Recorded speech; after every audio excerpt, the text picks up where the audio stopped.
வணக்கம் நேர்களே, எல்லோரும் எப்படி இருக்கீங்க? சிறுகதை உலகம் என்கின்ற தலைப்பில் மீண்டும் உங்களை சந்திப்பதில் எனக்கு பெரும் மகிழ்வும், ஆனந்தமும். இன்றும் கூட ஒரு அருமையான சிறுகதையை தான் உங்ககிட்ட நான் சொல்லப் போறேன்.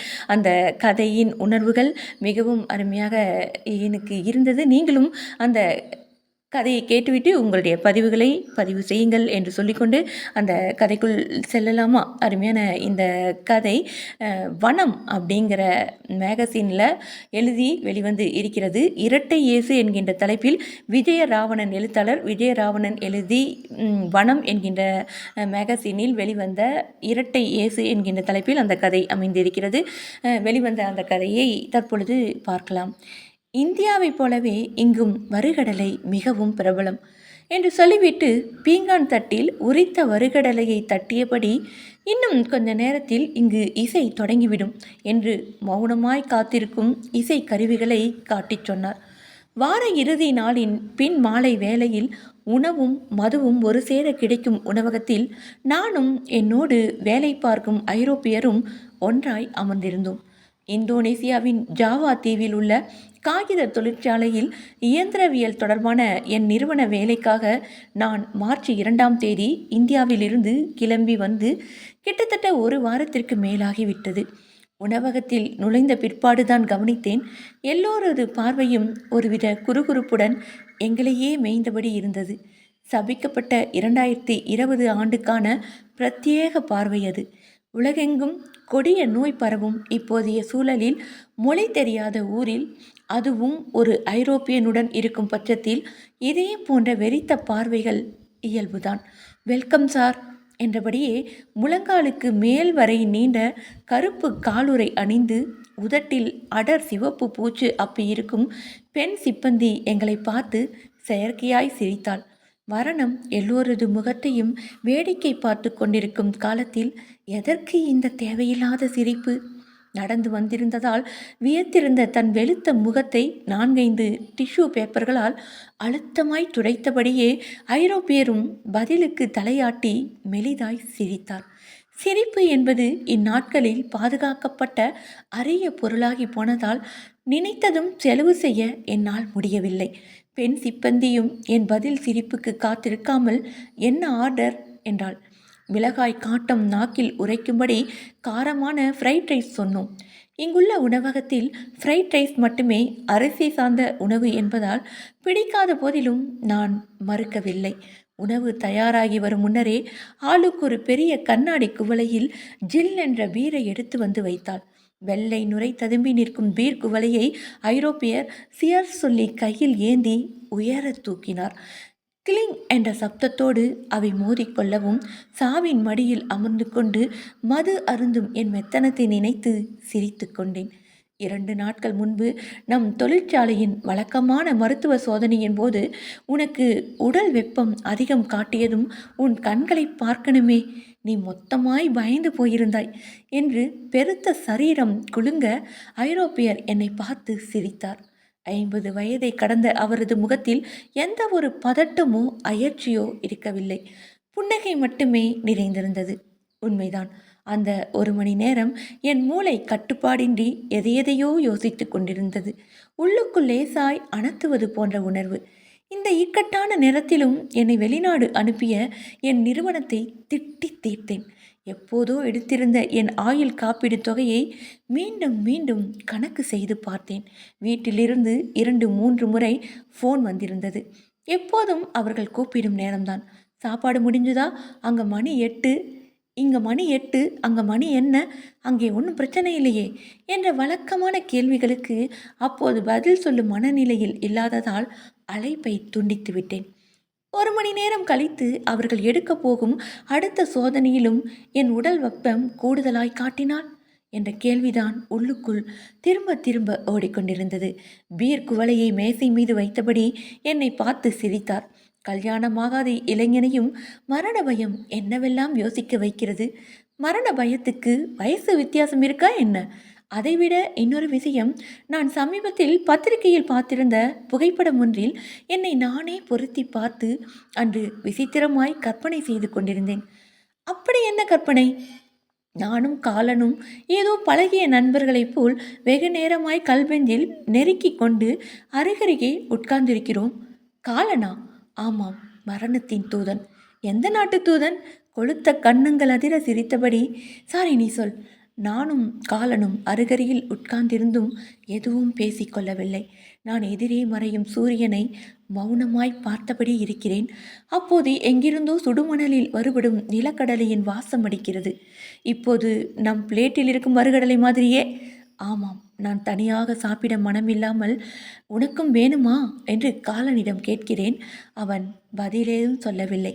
என் கையில் இருக்கும் முக்கோண வடிவ பொட்டலத்தின் அடியில் கை கோத்து வேர்க்கடலை மிச்சம் இருக்கும்போது போகலாமா என என் காதில் மெல்ல கிசுகிசுக்கிறான்.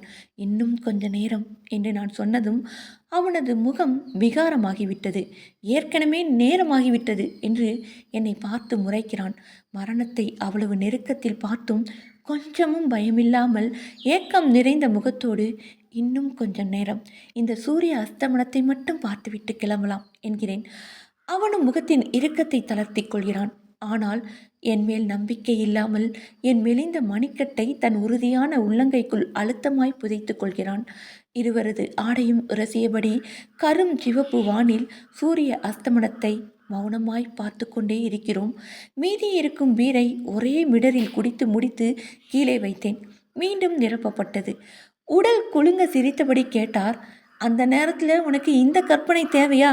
சரி, பத்திரிகையில் நீ பார்த்ததாய் சொன்ன புகைப்படம் எது? அது ஒரு சீன மருத்துவமனை.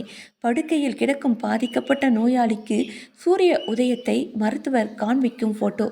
ஆனால் அப்போதிருந்த என் நெகட்டிவ் மனநிலையில் சூரிய அஸ்தமனம், காலன், வருகடலை என வினோதமாக என் கற்பனை வளர்ந்து விட்டது. அடுத்த மருத்துவ சோதனையில் என் உடல் வெப்பம் சீராக இருந்து டாக்டர் ஓகே என்று சொல்லும் வரையிலும் இதே மாதிரி எண்ணங்கள் தான். மரண பயம் எப்படியெல்லாம் யோசிக்க வைக்கிறது. இது இயல்புதானே. ஒரு நகைச்சுவையான விஷயம், உள்ளுக்குள் இத்தனை பயத்தை மறைத்து வைத்திருக்கும் நான் ஒரு முறை தற்கொலைக்கு கூட முயன்றிருக்கிறேன். என்ன? ஆம், அது நான் 10வது படித்து கொண்டிருந்த போது நடந்தது. இப்போது நினைத்தால் சிரிக்கும் விஷயம்தான். பரீட்சையில் மிகவும் குறைவான மதிப்பெண்கள் எடுத்திருந்தேன். அடுத்த நாள் ஸ்கூலில் ஆசிரியர் பெற்றோர் சந்திப்பு வேறு. எனக்கோ என்ன செய்வதென்று புரியவில்லை. பயம். வீட்டில் கண்டிப்பு அதிகம். தப்பிக்க தற்கொலை ஒன்றே வழி என்று தோன்றியது. என் வயதும் அப்போதைய சூழலும் அப்படி யோசிக்க வைத்திருக்கலாம்.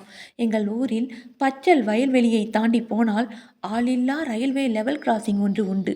நான் இந்தியா வந்திருந்த போது அதே போன்ற ரயில்வே கிராசிங்களை பார்த்திருக்கேன். இந்தியா வந்தபோதா? ஆமாம், என்பது 90களில்.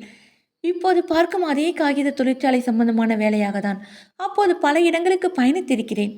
மெட்ராஸ், பல்லாப்பூர், அசாம், கோல்கொண்டா, இன்னும் சில இடங்கள். பெயர் மறந்துவிட்டது. கோல்கொண்டா என்றதும் தான் அங்கு சினிமா பார்த்தது நினைவு வருகிறது. அங்கு தங்கியிருந்த சமயம் ஒரு முறை இந்திய நண்பர் ஒருவர் என்னை படத்துக்கு கூட்டி போனார். வெறும் கூரை போட்ட தியேட்டர். பழைய நெளிந்த இரும்பு நாற்காலி தான் என் இருக்கை. ஒரு சந்தேகம், ஏன் இந்திய படங்களில் சோக காட்சி வரும்போதும் கூட பாடல் வருகிறது? கோகத்திலும் மக்கள் ஏன் ஆடி பாடுகிறார்கள்? நான் மெலிதான புன்முறுவலோடு சிகரெட்டை ஆஸ்ட்ரேயில் தட்டினேன். 2 மணி நேரத்தை 2 யுகமாக மிக சிரமத்தோடு கழித்தேன். பெரிய மீசை வைத்திருப்பவன் தான் வில்லன் போல. அவன் திரையில் தோன்றும் போதெல்லாம் மக்கள் கோபமாய் கத்துவதும், சீட்டிலிருந்து எழுந்து அவனை பார்த்து கையை உயர்த்தி ஏதோ திட்டுவதுமாய் ஒரே சிரிப்புதான். அதன்பின் எந்த ஒரு இந்திய படமும் நான் இதுவரை பார்க்கவில்லை. சாரி, பேச்சு வேறெங்கோ போய்விட்டது. பாவம், என்னால் உன் கடந்த கால தற்கொலை முயற்சி தடைபட்டு விட்டது. சிரித்தபடி புருவங்களை உயர்த்தி கேட்டார். பெரிதாய் ஒன்றும் நடக்கவில்லை. மிதிவண்டியில் நான் அந்த ரயில்வே கிராசிங்கை நெருங்கிய போது ஒரு விரைவு ரயில் கடந்து போனது. அப்படி ஒரு வேகம். முகத்தில் மணலும் புழுதியும் ஓங்கி அடித்தது. சரளை கற்கள் சுற்றும் முற்றும் சிதறின. அந்த நொடியில் சாவின் பயம் என்னை மொத்தமாய் ஆட்கொண்டு விட்டது. ரயிலின் பாரமான இரும்பு சக்கரங்களின் அடியில் நசுங்கி சிதைந்த தலையற்ற முண்டமாக என்னை கற்பனை செய்து பார்த்தேன். உடல் வெடவெடத்து விட்டது. பயத்தில் கால்கள் நடுங்க மிதிவண்டியை அழுத்தியபடி வீட்டுக்கே திரும்பி வந்துவிட்டேன். இதில் வேடிக்கையான விஷயமே, அடுத்த நாள் என் வகுப்பு ஆசிரியர் அப்பாவிடம் பெரிதாய் ஒன்றும் சொல்லவில்லை. கொஞ்சம் விளையாட்டு புத்தி அதிகம், கவனமாக படித்தால் தேறி விடுவான் என்று மட்டும் சொன்னார். நல்ல வேளை, நான் வீணாக தற்கொலை செய்து கொள்ளவில்லை. தேவையே இல்லாமல் செத்து போயிருப்பேன். சில நேரங்களில் மரண பயம்தான் உயிர் வாழ வைக்கிறது. ட்ரூ ட்ரூ என்று சொல்லி தலையசைத்தார். இசை தொடங்கியிருந்தது. உயரமான ஹீல்ஸ் வைத்த காலணி அணிந்திருந்த பெண் கால் மேல் கால் போட்டபடி மைக்கை சரிபார்த்து கொண்டிருந்தாள். நீண்ட கொண்டை போட்டிருந்தவன் தனது எலக்ட்ரிக் கித்தாரை ஒருமுறை வாசித்து பார்த்தான். கழுத்து பட்டை வரை நெருக்கமான கட்டங்களும் எம்ப்ராய்டரி டிசைன்களும் கொண்ட பாரம்பரிய இந்தோனேசிய சட்டை அணிந்திருந்தவன் ட்ரம்ஸ் கருவியோடு தன் இருக்கையின் உயரத்தை சரி செய்து கொண்டான்.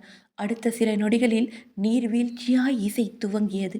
கண்களை மூடியபடி சிவப்பு அங்கி அணிந்திருக்கும் அந்த ஒல்லியான பெண் பாடத் தொடங்கினாள். அதைத் தொடர்ந்து ட்ரம்ஸும் கிட்டாரும் இணைந்து கொண்டன. தலையசைத்தபடியே, எனக்கும் சிறுவயது முதலே ட்ரம்ஸ் வாசிக்க வேண்டும் என்ற ஆசை என்றார். அப்புறம் அப்பா மறுத்துவிட்டார், நானும் விட்டுவிட்டேன், அவ்வளவுதான். இப்போது ஆசை மட்டும் இருக்கிறது, ஆனால் கற்றுக்கொள்ள சோம்பேறித்தனம். காலியான 2 பீர் குவளைகளையும் மீண்டும் நிரப்ப சொன்னார். இங்கு யாரும் தொற்று நோயை பற்றி பெரிதாக அலட்டிக் கொள்ளவில்லை போல. எல்லோரும் அவரவர் போக்கில் இயல்பாக திரிகின்றனர். ஆமாம், வேறு என்ன செய்ய? அதுக்காக பயந்தே சாக முடியுமா என்ன?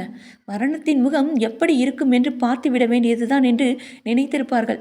அவர்கள் பேசுவது இசையின் சப்தத்தில் சரியாக கேட்கவில்லை என்று சமிக்கை செய்தேன். இருவரும் அந்த அறையை விட்டு வெளியே போடப்பட்டிருக்கும் மூங்கில் நாற்காலிகளில் போய் அமர்ந்தோம். உள்ளே சப்தமாக ஒலித்த இசை வெளியே குழந்தையின் மெல்லிய சினுங்களைப் போல் சன்னமாக கேட்டது. உங்கள் ஐடியா என்ன? எப்போது உங்கள் நாட்டிற்கு திரும்புகிறீர்கள்? என் மனைவி பிலிப்பைன்ஸ் நாட்டவள். அவளும் என் 10 வயது மகளும் அங்குதான் இருக்கின்றனர். ஆனால் என்னால் அங்கு இப்போது போக முடியாது. அந்நாட்டின் எல்லைகள் மூடப்பட்டு விட்டன. நான் திரும்பவும் பிரான்சும் போக முடியாது. ஐரோப்பாவில் 1/4 மணி நேரத்திற்கு ஒரு முறை தேவாலய மணி அடிக்கப்படுகிறது. பிணங்கள் புதைக்கப்பட்டு கொண்டே இருக்கின்றன. அதில் என்னை போன்ற 50 வயதை கடந்தவர்கள் தான் அதிகம். இங்கேயும் என்னால் அதிக நாட்கள் தாங்கி இருக்க முடியாது. என்னுடைய இந்தோனேசியா விசா முடியப் போகிறது. இப்போது யோசித்து பார்த்தால் உலகில் இத்தனை நாடுகள் இருந்தும் திடீரென்று நான் அனாதையாகிவிட்டேன். இந்தியாவிற்கு வருகிறீர்களா? இந்தியாவிலும் இப்போது என்னை போன்ற ஐரோப்பியர்களுக்கு அனுமதி இல்லை. அங்கு இப்போதுதான் நோய் பரவ தொடங்கியிருப்பதாக தெரிகிறது. கேஸ்கள் 100க்குள் தான். இருந்தும் முன்னெச்சரிக்கையாக ஐரோப்பியர்களுக்கு விசா கொடுப்பதை நிறுத்தி வைத்துள்ளார்கள். ஆமாம், மார்ச் 21க்கு மேல் வெளிநாட்டு விமான சேவையையும் முற்றிலுமாக நிறுத்தப் போகிறார்களாம். அதற்கு முன் நானும் எப்படியாவது நாட்டுக்கு திரும்பிவிட வேண்டும். நீண்டதொரு வெள்ளை சிகரெட்டை எடுத்து புகைக்கத் தொடங்கினேன். நான் இப்போது பிரான்சு திரும்பி போனால் நீ ரயிலில் விழுந்து தற்கொலை செய்ய நினைத்தது போலாகிவிடும். கடவுள்தான் ஐரோப்பாவை காப்பாற்ற வேண்டும். ஆமாம், ரோம் நகரம் அங்குதானே இருக்கிறது. கண்களை இடுக்கி சிரித்தார். நீ கடவுளை பற்றி சொன்னதும் தான் என் சிறுவயதில் கேள்விப்பட்ட விசித்திரமான ஐரோப்பிய கதை ஒன்று நினைவுக்கு வருகிறது. அதன் நிகழ்வுகளும் உலகத்தின் இப்போதைய நிலைமையும் கிட்டத்தட்ட ஒன்றுதான். என் உதட்டில் பீர் வரைந்திருந்த தடித்த வெள்ளை மீசையை துடைத்து கொண்டேன். தொண்டையை செருமிக் கொண்டு பீர் குவளையை மேசையின் மீது வைத்துவிட்டு அவர் சொல்லத் தொடங்கினார். 19ஆம் நூற்றாண்டின் தொடக்கத்தில் ஐரோப்பாவின் சிறிய நகரொன்றில் இந்த கதை நிகழ்கிறது. அந்த ஊரில் அவன் ஒருவன் மட்டுமே சவப்பெட்டி செய்து வந்தான். பலவித மரங்கினால் ஆன சவப்பெட்டிகள். மாதத்திற்கு அதிகபட்சம் 4ஓ 5ஓ சவப்பெட்டிகள் தான் விட்டு வந்தது. மனைவியும் 3 பிள்ளைகளுக்குமான குடும்பத்தின் பசியை போக்க அந்த வருமானம் போதுமானதாக இல்லை. கர்த்தரின் கிருபையை யாசித்து கண்ணீர் மல்க மன்றாடினான். அடுத்த சில நாட்களிலேயே இதுவரை அவ்வூர் பார்த்திராத விதத்தில் காலரா தாக்கியது. இப்போதிருக்கும் தொற்றுநோய் போலவே பெரும் உயிரிழப்பை உண்டாக்கியது. கரப்பான் பூச்சி கூட்டம் போல் மக்கள் கொத்து கொத்தாய் சாகவும் இரவு பகல் பாராமல் அவன் சவப்பெட்டிகள் செய்து அடுக்கினான். அந்த இக்கட்டான நேரத்தில் அவன் ஒருவனால் மட்டுமே அவ்வூரில் இறந்த எல்லோருக்கும் நல்லடக்கம் வாய்க்கப்பெற்றது. வீட்டுக்கும் போகாமல் உறங்கவும் நேரமின்றி கண்கள் சிவக்க வெவ்வேறு அளவிலான சவப்பெட்டிகளை தொடர்ந்து செய்தான். அவனது குடும்பம் மொத்தமும் அதே நோயால் இறந்து போன போதும் மனம் தளரவில்லை. அவர்களுக்கான சவப்பெட்டிகளையும் அவனே செய்தான். ஆனால் திடீரென்று ஒரு நாள் சவப்பெட்டிகள் செய்வதை நிறுத்தி கொண்டான். யார் என்ன சொல்லியும் மறுத்துவிட்டான். நான் சவப்பெட்டிகள் செய்வதாலேயே தொடர்ந்து மக்கள் சாகின்றனர், அதனால் நான் இனி சவப்பெட்டிகள் செய்ய போவதில்லை என்றான். அது எப்படி உண்மையாகும்? தான் பிரார்த்தித்ததாலேயே கர்த்தர் ஊரில் கொள்ளை நோயை ஏவி விட்டார் என்று அவன் நம்பியிருந்தான். முட்டாள்தனம்! உண்மைதான். நீ நினைப்பது போலதான் சிலர் அவனை மடையன் என்றனர். சிலர் அவனை மனித குலத்துக்கு எதிரானவன் என்றனர். இருந்தும் அவன் மனம் மாறவில்லை. ஆனால் யாருக்கும் தெரியாமல் இரவு நேரத்தில் மிக ரகசியமாக உயர் ரக ஃபைன் மரத்தில் தனக்கான சவப்பெட்டியை மிகவும் நேர்த்தியாக செய்தான். மரத்தின் பச்சை வாசம் கூட அகலவில்லை. நைலான் துணிக்கு அடியில் பஞ்சை வைத்து அடைத்தான். அதன் வெளிப்புறத்தில் அவனுக்கு பிடித்த மேப்பிள் இலைகளின் வேலைப்பாடுகளை நுணுக்கமாய் வடித்தான். ஆனால் எப்படியோ விஷயம் வெளியே கசைந்து விட்டது. அதே நேரம் இனி யாருக்கும் சவப்பெட்டிகள் செய்ய போவதில்லை என்று தொடர்ந்து மறுத்து வந்தான். அரசு சொல்லியும் கேட்கவில்லை. 19ஆம் நூற்றாண்டில் அரசு கோரிக்கையை இப்படி நேரடியாக நிராகரிப்பது பெரும் குற்றம். அதுவும் இதே போன்ற இக்கட்டான தருணத்தில். விளைவு, அப்போதைய அரசு அவனுக்கு மரண தண்டனை விதித்தது. அவன் ரகசியமாய் செய்து முடித்த சவப்பெட்டியை அவனை வைத்தே சுமக்க செய்து வீதி வீதியாக அடித்திழுத்து சென்றனர். புதிதாய் சவப்பெட்டிகள் கிடைக்காததால் அங்கங்கே சவக்குழிகள் தோண்டி மொத்தமாய் பிணங்கள் புதைக்கப்படுவதை இரத்தம் தோய்ந்த முகத்தோடு பார்த்தபடியே நடந்தான். அத்தனை மரணங்களுக்கும் தான் ஒருவனே காரணம் என்று நம்பினான். ஒட்டுமொத்த பாவத்தையும் தன் மீதே சுமந்தபடி நடந்தான். நீ கடமையை செய்ய தவறியவன். உனக்கு நல்லடக்கம் என்பது கிடையாது. நீ கொடூரமாக சாக கடவாய். உன் மரணம் பலருக்கு பாடமாக இருக்கட்டும் என்று உரக்க பேசிய உயர் அதிகாரி அவனது சவப்பெட்டியை பிடுங்கிக் கொண்டு அவனை உயரமான குன்றின் மீதிருக்கும் வழிபாடற்ற இடிந்த தேவாலயத்துக்கு இழுத்துச் சென்றார். சிதிலமடைந்த ஆலயத்து ஊசி கோபுரத்தின் மேலிருக்கும் அகண்ட சிலுவையில் முன்பக்கம் பிதாமகன் அறையப்பட்டிருக்க பின்பக்கம் அம்மனிதன் அறையப்பட்டான். என்னது, சிலுவையிலா? ஆமாம், பாவத்தை கரைக்கும் இடம் அதுதானே. அதுபோக நல்லடக்கம் கிடையாது என்பதுதானே அவனுக்கான தண்டனை. இனிதான் சுவாரஸ்யமே. இரண்டு பக்கமும் பாரம் தாங்காமல் சிலுவை ஆடுகிறது. இன்னும் கொஞ்ச நேரத்தில் சிலுவை வேரோடு பெயர்க்கப்பட்ட மரத்தை போல் சாய்ந்து விழப்போகிறது. அந்த சாபம் ஊரையே அழித்துவிடும் என்று அஞ்சி மக்கள் எல்லோரும் பிரார்த்திக்க தள்ளாடும் சிலுவையின் முன்பக்கத்தில் இருந்து தேவகுமாரன் உயிர் பெற்று எழுகிறார். சிலுவையின் ஆட்டமும் நின்று விடுகிறது. காலராவையும் ஒழித்து விடுகிறார். ஊர் மக்கள் ரட்சிக்கப்படுகின்றனர். கதை சுபமாய் முடிகிறது. சிலுவையின் பின்பக்கம் அறையப்பட்ட சவப்பெட்டி செய்பவன் என்ன ஆனான்? அவன் காலத்துக்கும் சிலுவையிலே அறையப்பட்டு கிடப்பான். அவன் இறைவனிடம் வேண்டியதால் தானே இத்தனை சாவு என்று வைத்துக்கொள்வோம். ஆனால் அந்த ஊரில் காலராவை ஏவியது என்னவோ ஆண்டவன் தானே. ஏதோ அவன் மட்டுமே பாவம் செய்தவன் போல, கடவுளுக்கு இதில் பங்கு இல்லாததை போல குழந்தையையும் கிள்ளிவிட்டு தொட்டிலையும் ஆட்டிவிடும் செயல். இது சரி கிடையாது. சரி தவறு என்ற ஒன்று உலகில் இருக்கா என்ன? நான் பதிலேதும் சொல்லவில்லை. இந்த மாதிரியான பேச்சுக்களும் கேள்விகளும் எழும் என்று தெரிந்துதான் தொற்று நோயால் இப்போது உலகில் இத்தனை பேர் இறந்து கொண்டிருக்கும் போதும் கர்த்தர் இன்னும் உயிர் தள்ளவில்லை போல என தோள்களை குலுக்கிக் கொண்டு கைகளை விரித்து உதட்டை சுளித்தார். சிலுவையின் ஒரு பக்கம் தேவனையும் மறுபக்கம் அம்மனிதனையும் கற்பனை செய்து பார்த்தேன். மீண்டும் கண்ணாடிக்கு வழிகளில் பீர் நிரப்பப்பட்டது. கைபேசியை வெளியே எடுத்து நோக்கினேன். கொள்ளை நோய் பற்றிய துணுக்கு செய்திகளாக உலகமே பரபரத்து கொண்டிருந்தது. ஃபோனை அணைத்து கீழாடை பைக்குள் திணித்துவிட்டு பெருமூச்சு விட்டேன். எனக்கு வேறு வழி இல்லை என்றார். நான் வியட்நாம் செல்ல இருக்கிறேன். அங்கும் நிலைமை மோசம்தான். ஆனால் அங்கு இன்னும் எல்லை மூடப்படவில்லை. எனக்கு விசாவும் கிடைத்துவிடும். என்னை 2 வாரங்கள் தனிமைப்படுத்துவார்கள். பரவாயில்லை. எனக்கான மற்ற எல்லா கதவுகளும் சாத்தப்பட்டு விட்டன. இது ஒன்றுதான் இப்போதைக்கு ஒரே வழி. அங்கு என்ன செய்வீர்கள்? யாராவது தெரிந்தவர்கள் இருக்கிறார்களா? இங்கு மட்டும் யார் இருக்கிறார்கள்? வரக்கூடிய நாட்களில் உலகில் எந்த மூலையிலும் யாரும் யாருக்கும் துணையாக இருக்கப் போவதில்லை. நீ சொன்ன காலந்தான் இனி எல்லோருக்கும் பேச்சு துணை. ஒருவேளை தாமதித்தால் வியட்நாம் நாட்டிலும் விமான சேவையை நிறுத்திவிடுவார்கள்.